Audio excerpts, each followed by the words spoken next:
then we're gonna jump. But I want to get our minds racing, okay? So question number one, okay, Shanti, you ready? What is the collective student loan debt in the US? Okay. Is it A, 1.3 billion? Is it B, 600 billion? Is it C, 1.4 trillion? Or is it D, 900 billion? Right? Who wants to take a stab at it? Okay, Shanti says D. Who else? Okay, Janet, D. Okay, we're gonna spend 2 more seconds. Anybody else want to take a stab at it? Okay, so actually the answer is C, guys. The collective student loan debt in the US is $1.4 trillion, guys, not B, trillion, okay? Question number two.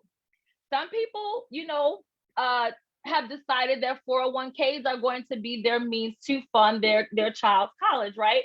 So number two, is borrowing against my 401k for college funding, is that A, a taxable event, or is it B, a non-taxable event?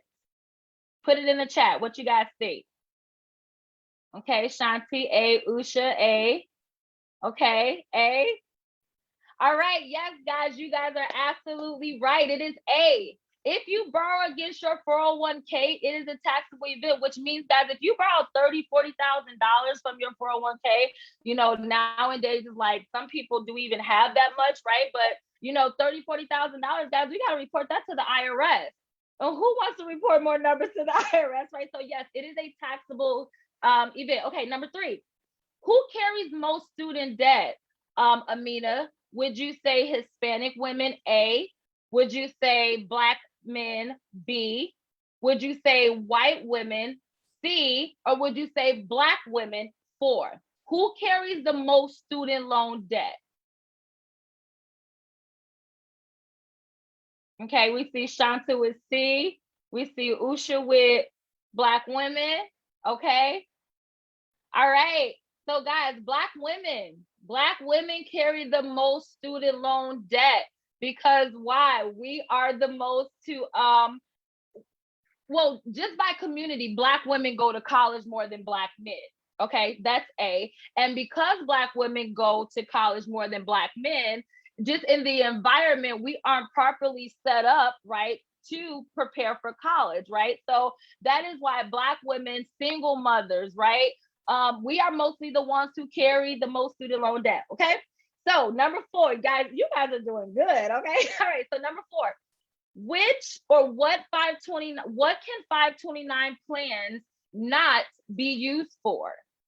A, tuition, B, room and board, C, starting a business, or 4, buying a car. What can it not be used for?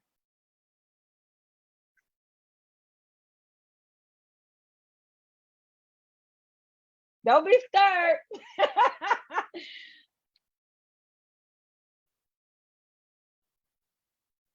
All right, guys, so it's actually C and D. You can only use 529 for school-related situations, room and board, books, right?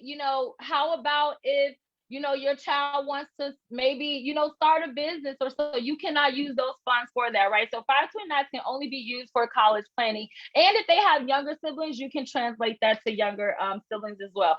Okay, guys, so that was the quiz. So how do we do? Was that a good opener? Okay, so I want to share some statistics, and then I'm going to jump into the education, right? Did you guys know that tuition increases about 8% per year, right? 8%. And then how many of us can say we get that on our jobs, right? How many people have gotten an 8% raise ever in their career, Janika? I don't think so, right? 8%. Yeah, right. Did you guys know that in the year 2021, public colleges, right? So, I'm from Chicago, right? So if my child wants to go to Chicago State for a public school, it would be $10,000. Private colleges, $30,000. We're talking about $120,000 just for college tuition. Okay, let's think about, do we really have that for accessibility for our colleges, for our kids, right? 71% of graduates carry debt. Student loan debt is the first debt that we are exposed to.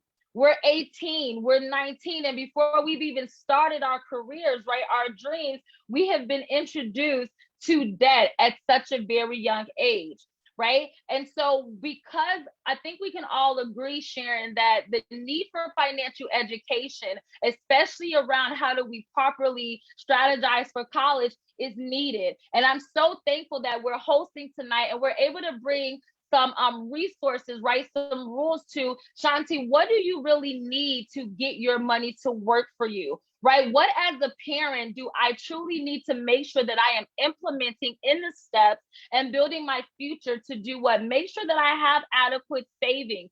Make sure that I have adequate savings for retirement, right? So that I don't have to pull from that nest egg. How do I begin to diversify and position myself financially in different buckets to make sure that I am successfully moving forward, right? So the question is, guys, what are the rich and wealthy doing around when it comes to properly saving for college?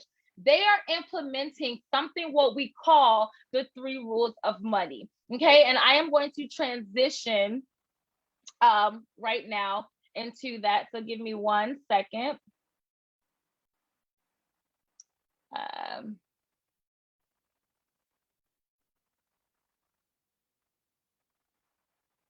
All right.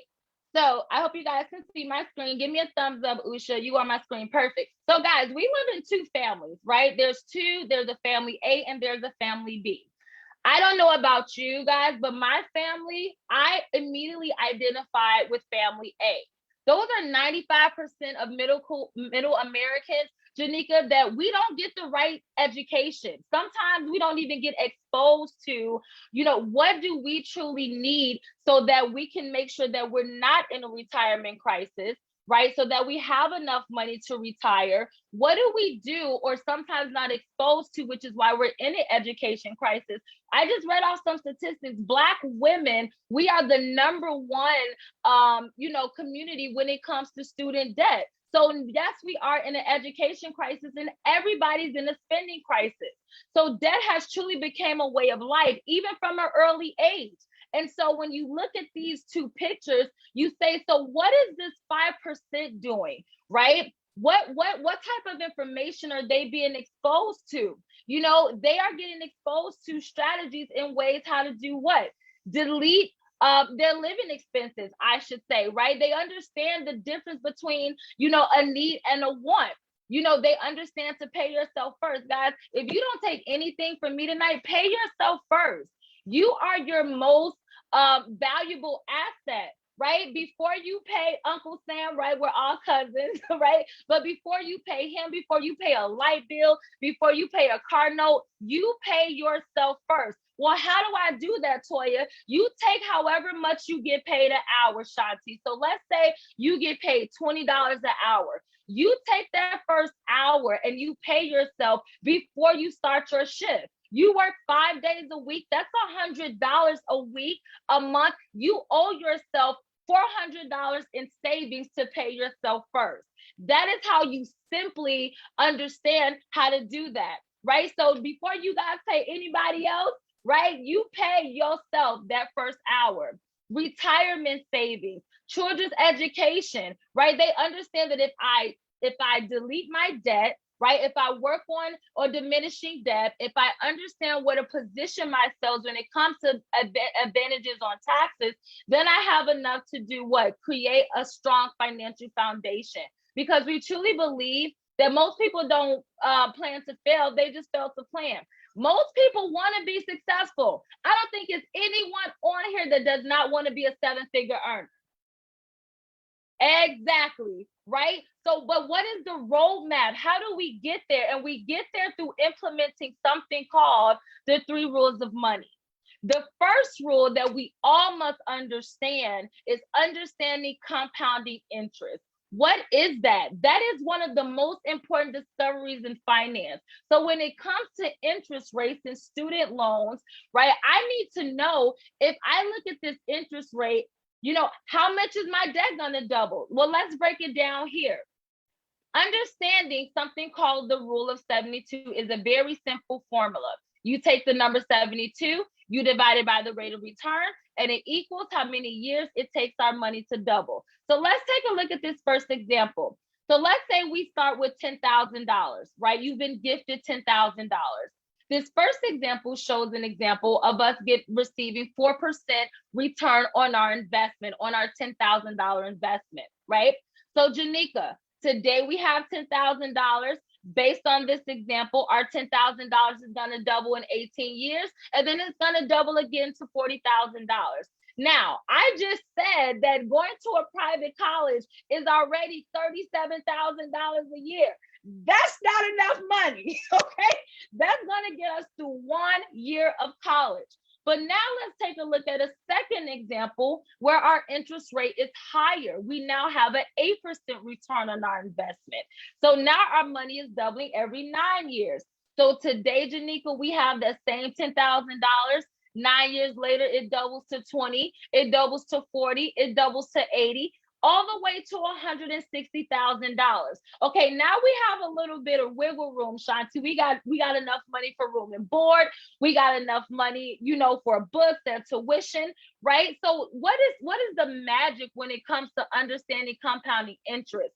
When we were younger, our teachers told us, Usha, that if you double a number, then you should double your result. What did we do here? We doubled our interest rate from 4% to 8%. So, Usha, if that's true, then our $40,000 should be what? $80,000. But it's not $80,000. How much is it, Shanti? $160,000. So that is the magic of understanding compounding interest. All we have to do, right, is position ourselves so we get higher interest rates, right? Those that double, we will quadruple our investment. Now, let's take a look at this third example. Let's say we go somewhere and we get 4% and 8% combined. So now we have an interest rate or rate of return of 12%. Look how many more times our money doubles. It doubles 1 time. It doubles twice, 3, 4. Our money has doubled 6 times just simply based on the higher the interest rates, the more times our money doubles. So when we think of this in relation to building wealth and building savings for our children's future, it would be smart of us to find accounts that's going to do what? Get our money to multiply for us. 4%, 8% combined is 12%. But as long as we don't know where to start adequately saving, where's the first place that we go to? In our savings account? Guys, you're going to laugh at this, right? I just read somewhere that the average interest rate on a savings account is 0.06. Okay, not 0.6. So can somebody just do the math for me, please, and put it in the chat? What is 72 divided by 0.06? Can somebody please tell me how many times or how many years it's going to take our money to double, right? So that's what we teach here at WFG. And that's why I'm so thankful, because just with this rule alone, guys, we are now in a better position. We now know that if we're going to save and save correctly, that we should start positioning our money where it's doing what? Having the ability to double faster for us. So knowledge is not power unless it is applied. So I just armed you guys with some great gunpowder, right? Some great financial power. So rule number 1, how do I get my money to work for me? I have to start implementing, right, compounding interest. That's rule number 1. Rule number 2, just by looking at these 3 tax buckets, right? How does our money get taxed? Where would you say you would want to dump your money in? Would you want to dump it in tax now? Would you want to dump it in tax later? Or would you want to dump it in tax advantage? Where would you pick that you would want to dump your money in? Who's going to be brave enough to put it in the chat? Any takers? Who's gonna put in the chat? Don't be scared, y'all. Tax now, tax later, tax advantage. Where would you say you want to dump your money? Tax advantage. All right. Do we all agree with Usha? Tax advantage? Okay. So let me break these buckets down, right? So there's three tax buckets. There's a tax now, which is, those are your commonly used accounts. Those are your checking accounts, your savings accounts. If you are a beginner investor, those are your stocks and mutual funds, right? So what does that mean? That means that your investments, right, the savings, your college savings, is taxed at the beginning at input, it taxes on the growth, and it's taxed on the distribution, right? So then there's a second group of money, right? Your tax, those are your 401, your retirement accounts. So what are those? Those are your 401ks, right? Those are your pensions, those are your annuities. Well, the government says that, Janika, I don't want to tax you in the beginning, right? I don't want to tax you while it's growing. I want to tax your investment when? Later, when it's time for you to do what? Take on that money. Think about this, guys. The government says that I'm going to make you wait till you can access this money. And when you're ready to access this money, I'm going to tax you not 10%, not 20%, but I'm going to tax you 30% of your retirement income. So if you retire with $100,000, you really didn't retire with $100,000. You truly retire with $70,000 because the government is requesting what? 30%. Right. So those are our retirement strategies. And think about it like this, guys. Taxes, all forms of taxes. Do you think they're going to go up? Do you think they're going to go down? Or are they going to stay the same? In my history of taxes, right, on this earth, I've always known taxes to go up. So why in the world would we ever use a 401k or any type of retirement account when we know that we're going to pay taxes, definitely more than today? The question is, how much will those taxes be? Okay, so then there's the third tax family. Okay, Toya, you talked to me about tax now. You talked to me about tax later. What is with this tax advantage bucket, right? This tax advantage bucket says that if you are taxed at all, you're taxed on the seed. Would you rather get taxed on the seed or the harvest? I don't know about you, but I'm not giving the government any more than I have to, right? I want to be taxed on the seed. What type of accounts are those? Roth IRA, 529 college savings plans, guys. So yes, 529 college savings plans are a non-taxable strategy, okay? Executive bonuses, long-term care, cash value life insurance, right? Cash value life insurance has so many amazing benefits to the individual, right? I love to show my clients these, right? Cash value. How can you go wrong with those two words, right? The value of cash value, flip it upside down, right? But cash value life insurance is a great strategy for college savings, believe it or not. And we're going to break that down in a few minutes here. So, okay, Toya, first rule is understanding compounding interest, right? Higher interest rates, more times my money doubles for me, more times I can save for my baby's college, more money I can have in my nest egg to distribute when I'm ready. Okay, got it. Rule number 2, Toya, how do I get my money out of tax now, out of tax later, into tax advantage? Because as my money grows, I want to do what? Have the ability to control how much taxes I give to the government. Rule number 3, how does our money grow? There's three places that money grows. It grows in the bank, it grows in an investment company, and then believe it or not, guys, it grows in an insurance company. So this first example says, yeah, our money is safe. Those are our banks, right? Yeah, our money is safe. You know, if I opened up my Chase app, my money will be there. But guys, we just said the average growth on a savings account is 0.06. Let me bring up the chat. Did somebody get that for me? Did nobody figure that out for me? Usha, I really want to know that answer. How many years does my money double? How long do I have to wait for 0.06? Okay, guys, so yeah, my money is safe, but it doesn't grow. Now, let's take a look at this second place that money grows. Those are our investment accounts, right?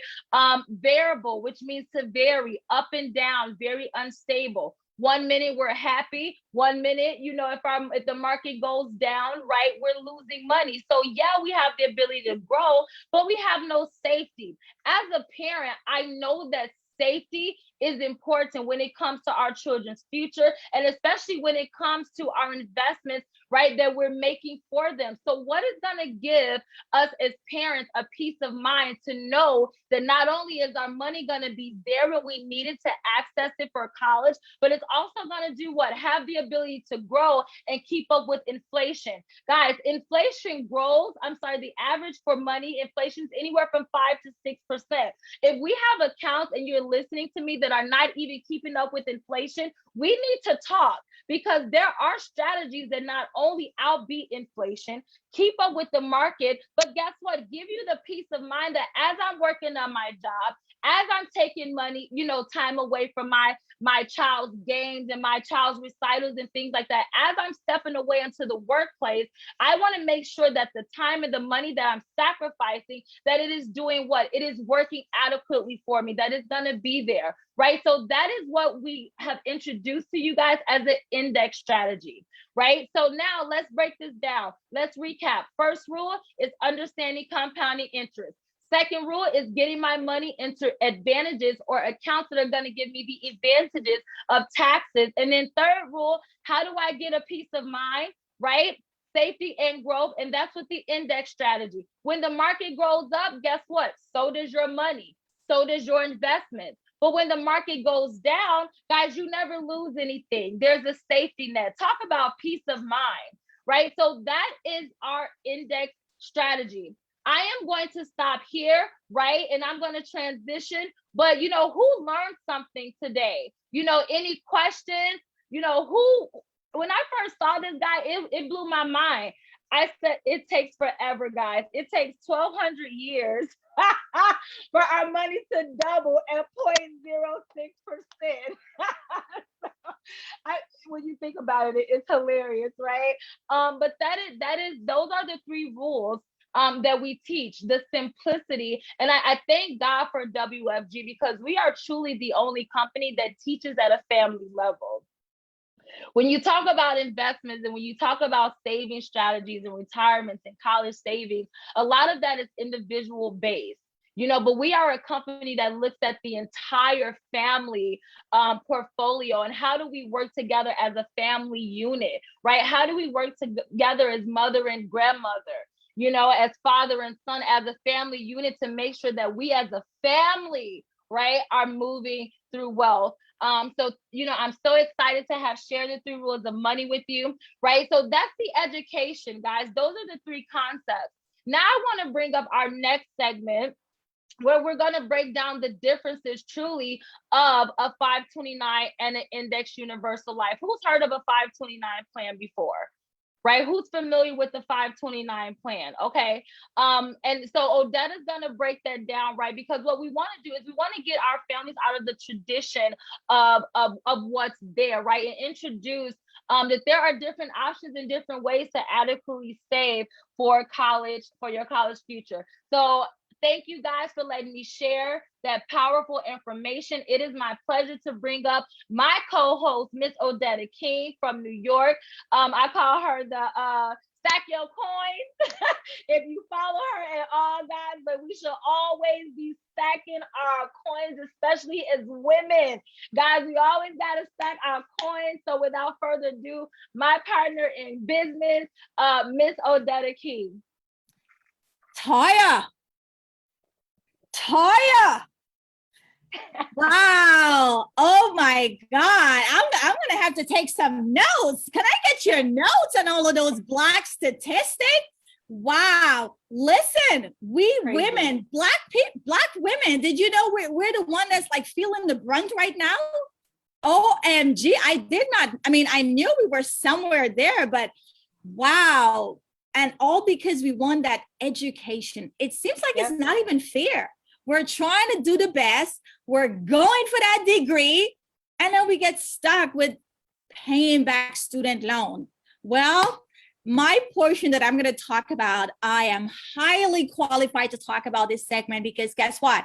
I am in the classroom every day. I would say, the 1% that made it out without any student loan. Graduating from NYU, top Ivy League in the country, not a lot of brown-skinned girls. In fact, there was only one other brown-skinned person in my entire department. And so it's crazy. I didn't even know that I escaped the rat. So let's talk about the traditional way that most of us were conditioned to save for our kids. But guess what? The rich people are not doing that. They are not doing that. Don't you guys want to know what the rich people are doing? Right? They're not saving their money in a 529. Oh, no, no, no. If you know anybody that has a 529, please make sure you get in touch with us because they have no idea what they're in for. So, like I said, my name is Odetta King. I am actually a professor, and I see this. It is so painful because I poll my students every semester, and I ask them, how much are you paying to sit in this classroom? How much student loan did you take out? Are you on a scholarship? Did your parents save for it?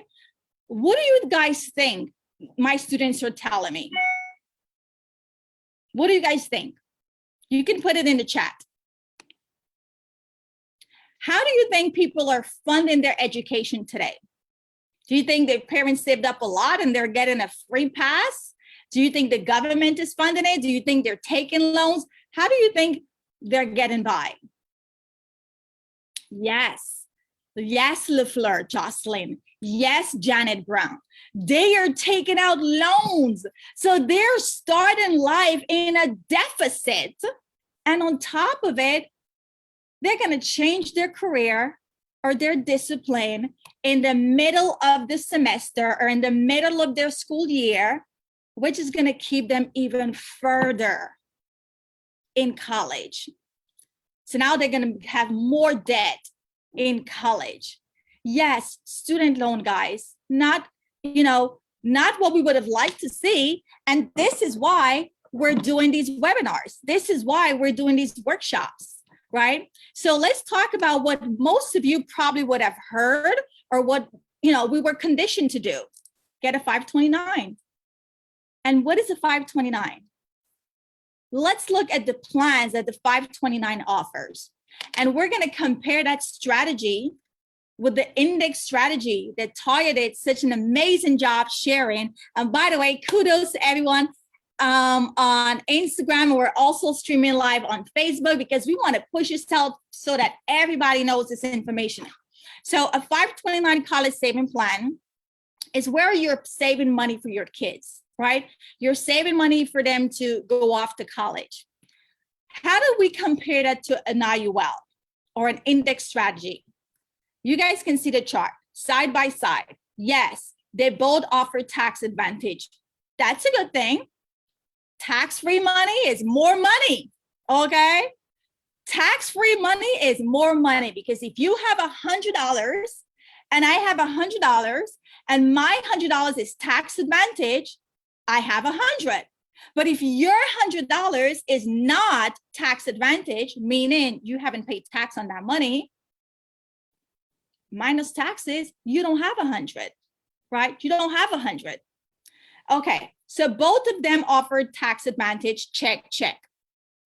Both of them, the donor get to stay in control. So the mom, the dad, or whomever, if they're saving in this account, they're in control of the account. That's a good thing, right? Now, fixed and variable is what the 529 offer. What is that? Fixed. Toya just went over fixed. Fixed means your money is stagnant. It is growing. It is not growing. It has a fixed interest.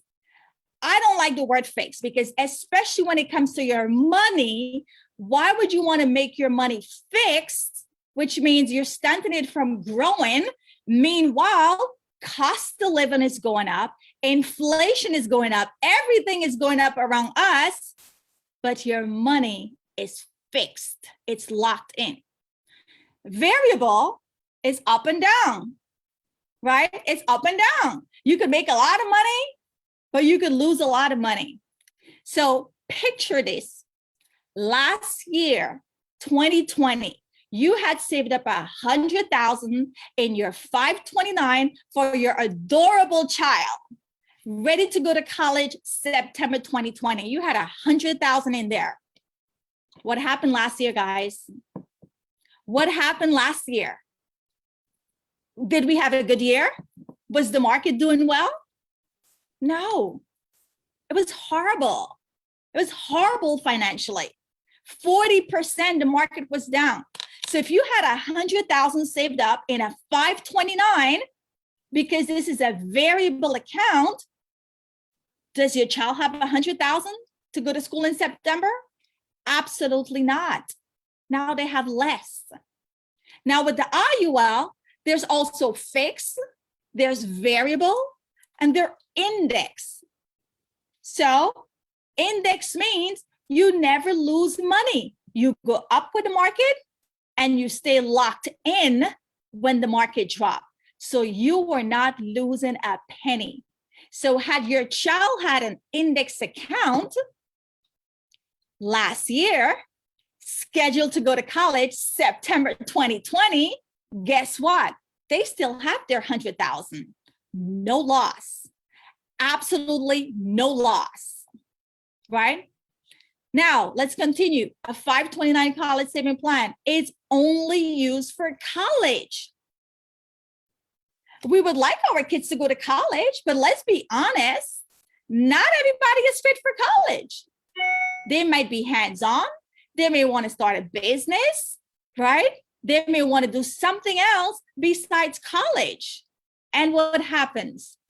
Oh boy, Uncle Sam don't want that. So we're going to get some lashes, right?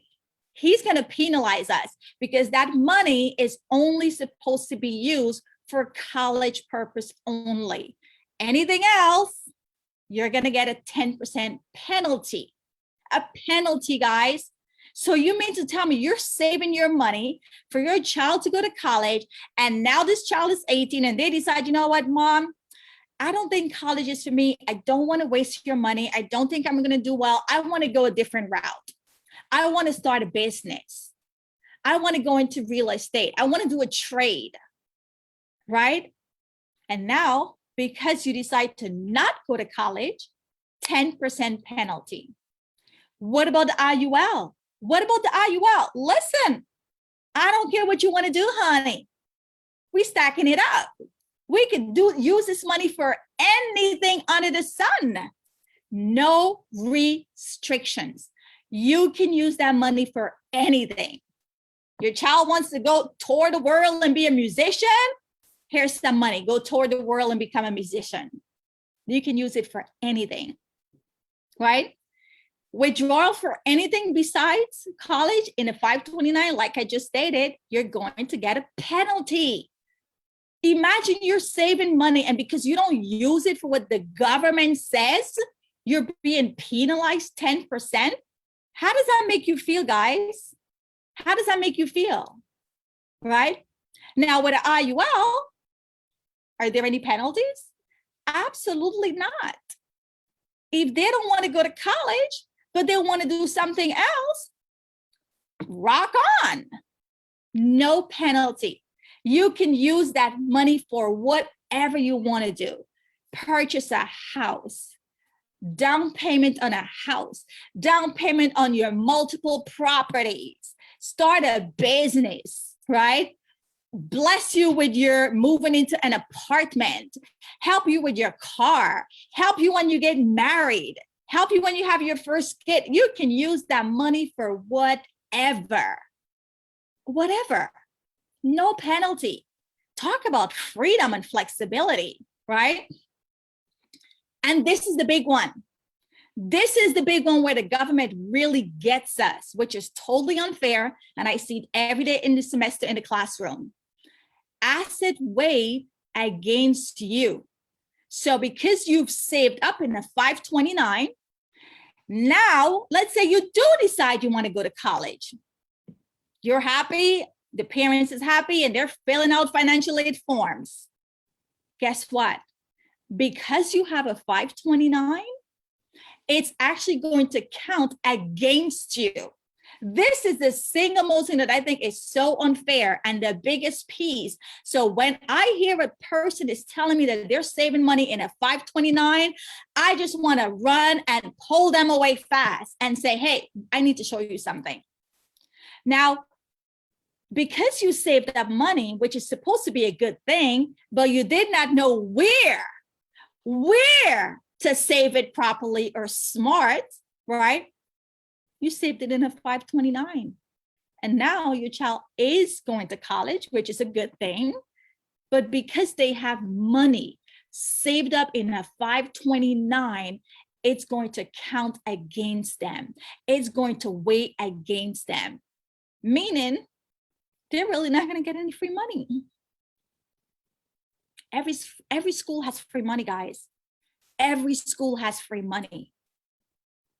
So just because you saved money for your child, which is the right thing to do, but you put it in a 529, now it's counted against you and your child gets absolutely no free money. Meanwhile, OdetaKing.com, her child is going to get everything because on paper, we are a pauper. On paper, we ain't got a bank account. We ain't got a 529 child. We ain't got nothing. We broke over here. But guess what? We put in a down payment on that house. We buying that car. We having that wedding. We planning for our grandkids because we got the money. We just know where to save the money smart, and our child gets the ride. Free scholarship, free money. Because on paper, we broke, right? But with an IUL, with an index account, when you save money in that account for your child, it does not weigh against anything. In fact, no one will ever ask you about this plan. Never. It is never up for discussion. It is never up to disclose for anything in life when it comes to business and finance. And that, my friend, is what the rich been using for centuries.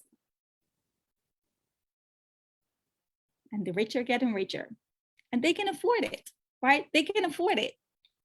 So that's some of the difference between a 529 and an IUL. Now, we know you want to save. We know that our girl kids are going to want to go off to college. So let's show you a better vehicle to save smarter for your kids. How about that, right? And now I'm going to show you a short video. So you guys that are on Instagram, sorry, you won't be able to see the video, but everyone that's on Zoom will be able to see this video. Marketing smarts, you get a whole lot of creative smarts. So let's play it. Recommendation smarts. A pretty money savvy guy once said, someone is sitting in the shade today because someone planted a tree a long time ago. So you're ready to start saving for your kids' future. You already understand the power of compound interest over time, so you know the sooner you start, the better. So where should you be saving that money? Let's talk about perhaps the most powerful and least known savings vehicle for kids on the market, Index Universal Life, or IUL. IUL stands out against all other savings vehicles in one main area of strength, flexibility. Other financial vehicles lock you into what you can use your savings on, but an IUL can be a first car, college education, a down payment on a house, a wedding. IUL cash value can be used however, whenever, and on whatever you choose. Plus, since it's built on a financial chassis of life insurance, your child is instantly covered with hundreds of thousands of dollars of permanent life insurance with living benefits, simply as a side benefit of utilizing IUL as your choice of savings vehicle. Now, don't freak out. The fact that it's life insurance is actually a good thing. Life insurance cash value comes with a ton of unique side benefits, like your cash value being protected from market losses, cash value growing tax deferred and being accessible tax-free, protection from lawsuits, and IUL cash value is not considered in asset calculations when applying for student loans for college. So what could one of these policies look like for your kiddo? Let's say you had a baby today, and to take maximum advantage of the power of compound interest over time, you immediately start socking away $100 per month into an IUL. Right away, your child is now covered with $371,000 of permanent life insurance coverage with living benefits. That's a pretty nice little side benefit. And that financial foundation you establish for them today will continue to grow with them over the years and be available throughout their lifetime for whatever they need or want to use it for. Plus, if they don't access that money, right around retirement, their IUL is conservatively projected to hit $1 million of cash value. And at age 65, they could turn on a tax-free income stream of $75,000 per year that will last them the rest of their lives, no matter how long they live. The point is, they have options. IUL is the most flexible savings vehicle for children on the market. And the best time to plant that seed is today. All righty. So, guys, it's not about just saving for college, right? It's not about just saving for college. We've got to get it. We've got to get it correct. It's not about just saving for college. College is the beginning, right?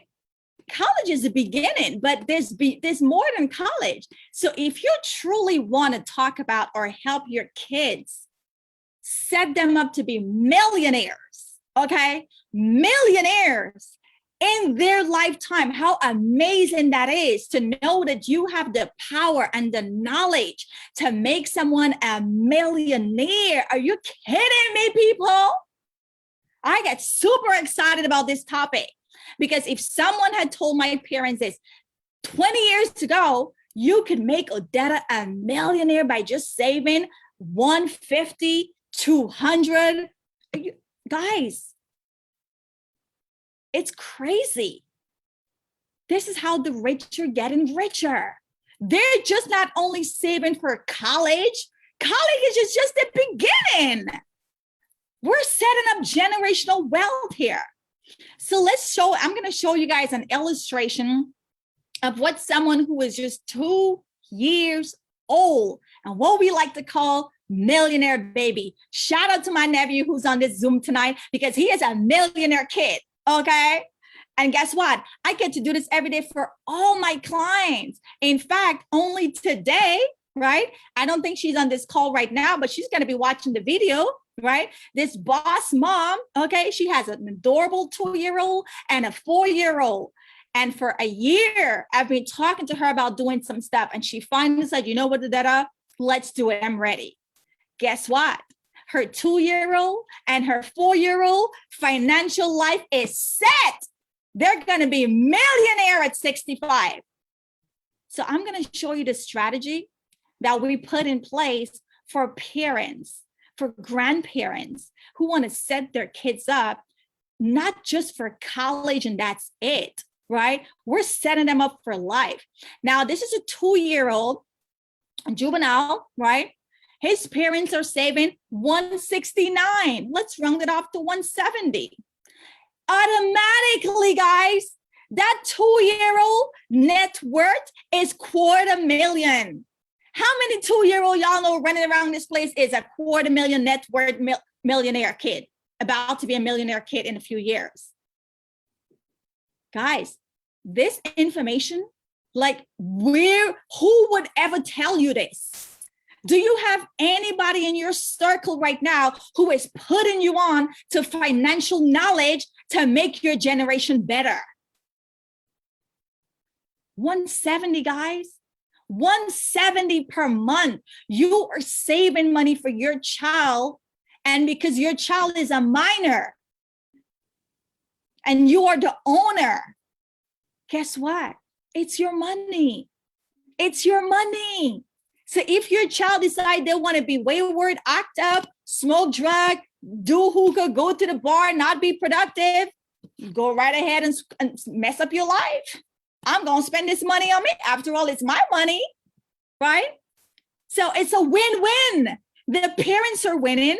And if the kids do the right thing and they want to go off to college or they want to do whatever it is that, you and your child decide, you have money to set them up correctly in life. So this account is growing at about 7%. That's another thing. Who is giving you 7%? Who is even giving you 3%? Not the bank. Not the bank, right?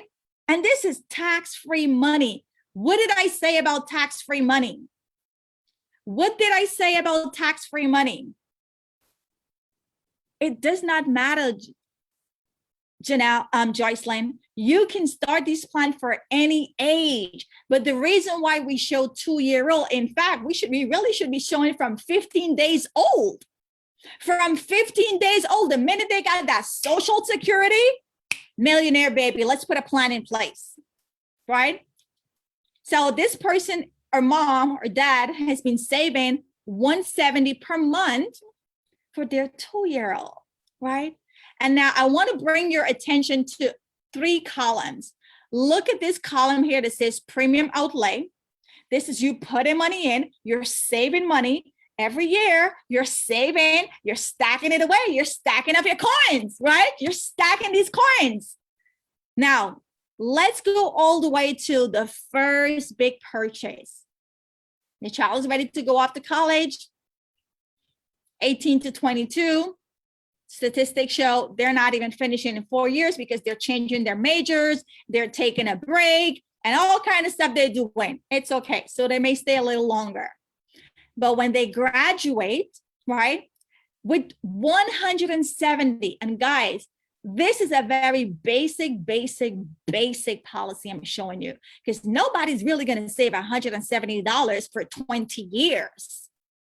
For 20, when you see the end result, you will be increasing your contribution every year. But let's say they're doing 170, age 22, they can pull out 58,000.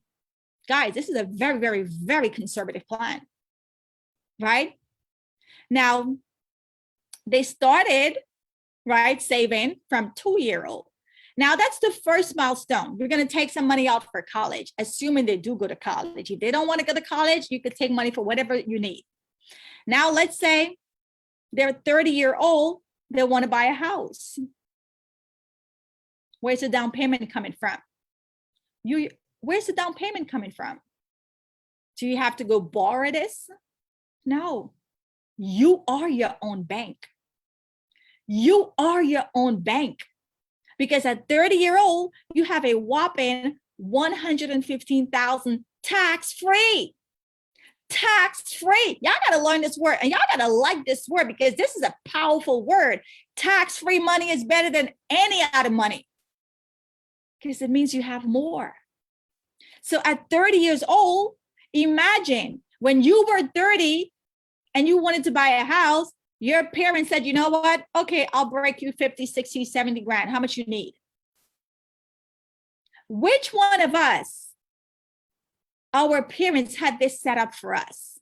That when we ready to buy a house, they were willing and ready and available to say, here's a check for 40, 50 grand. Not me. If anybody did that's on this Zoom right now, please put a comment in the chat, because that's a good thing, right? So this is a second milestone, purchasing a house, right? First milestone that's going to require some money is college. Second milestone that's going to require also some money is a house. And you know what's sad? When it comes to college, some students are opting not to even go because of the finances. They're opting not to go to college to make a life better for their future because they don't want to have student loan, because they don't want to put their parents in debt, because they don't want to also carry the debt. How unfair is that? It's happening, guys. It's happening. Or they start, but then they have to stop. No money. It's getting too expensive, right? No money to continue. So now at age 30, they can pull some money out of this account for a down payment of a house, for a wedding, to buy a car, or when they get their first child. Because God knows in our community, when we get a child, we're supposed to be happy, but we already know some of us are stressed. We are stressed because we're thinking of the money. We're thinking of the finances now to raise this child. And statistics shows it takes about $250,000 from birth to 18 years old raising a child. $250,000. So for some of us, we're happy that we're getting a child, but we're also very super stressed because of the finances that comes with raising a child. But what if your family or your parents had done something like this for you? What would your pregnancy look like? What would your newborn look like? You could breathe a little. You could enjoy your baby a little more, right? So second milestone, you got some money to buy a house or whatever. Now I'm going to go all the way to, and I want to bring your attention to here at 46, the premium outlay, they stop funding. They stop saving money. All 0, 0, 0, 0, 0. They stop contributing. But guess what? Their cash value continues to build. 330, 350, 371, 393, 416, 441. That's compound interest. You cannot get this at the bank, honey. So you mean to tell me I'm going to stop paying money and my money is still going to grow? And this is tax-free? Where they do that at? So this child, parents did a phenomenal job. Like all of my clients that have kids and I show them this strategy, at 65-year-old, they're a tax-free millionaire, what we like to call millionaire babies. How many of you right now on this call can say you are a millionaire baby? Millionaire baby. And not just a millionaire baby, but a tax-free millionaire baby. Because again, if you got $1 million and your million is not taxed, and OdetaKing.com, million is tax-free, who's got more money? Because guys, make no mistake, tax-free money means you got more money. Uncle Sam can't touch me, right? Because your money is hidden and your money is in the best vehicle where no one, you have to disclose it. And again, if your child doesn't want to go to college, it's okay. We're not tripping. We ain't got to deal with a 10% penalty. So guys, this is how you truly set your kids up for financial success. This is how you create generational wealth. This is how you set your kids up to be millionaires the smart way. The smart way. Because it's tax-free money, it's risk-free money, and on top of it, your life is insured. On top of it, if our health fails along the way, somewhere about in between now and death, we got money coming to us. So now I'm going to continue because I want to show you now the part that talks about the generational wealth. Now, let's say, right, that this kid who is now an old man passes away at age 90. How much money is he leaving behind? Look at his death benefit, guys. How much money is he leaving behind? Do you think that's enough to bury him? Do you think his great grandkids will know his name? I'm just asking. I'm super passionate about this stuff.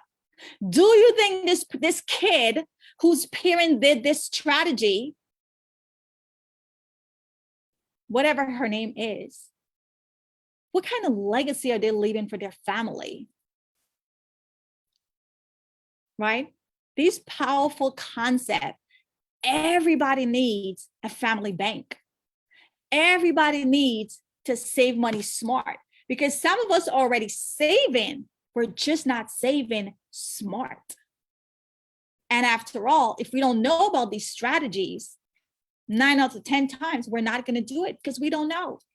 And this is how the rich keeps getting richer because they know this information.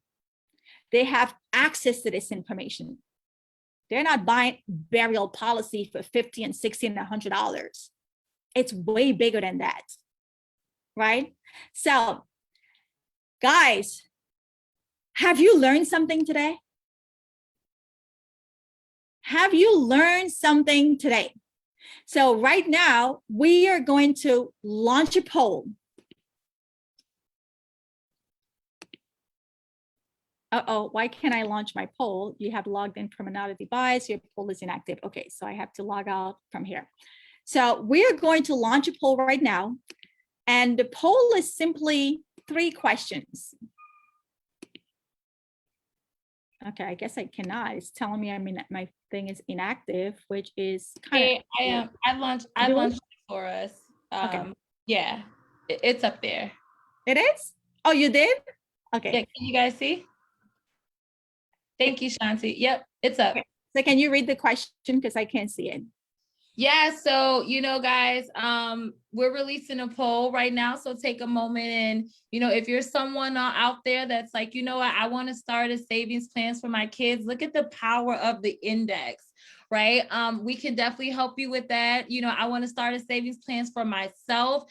Our areas are not just college planning, right? They are adequately saving for retirement, and if you're interested of, how you can share this with your community, that is also something, guys. We need an army to share this information, right?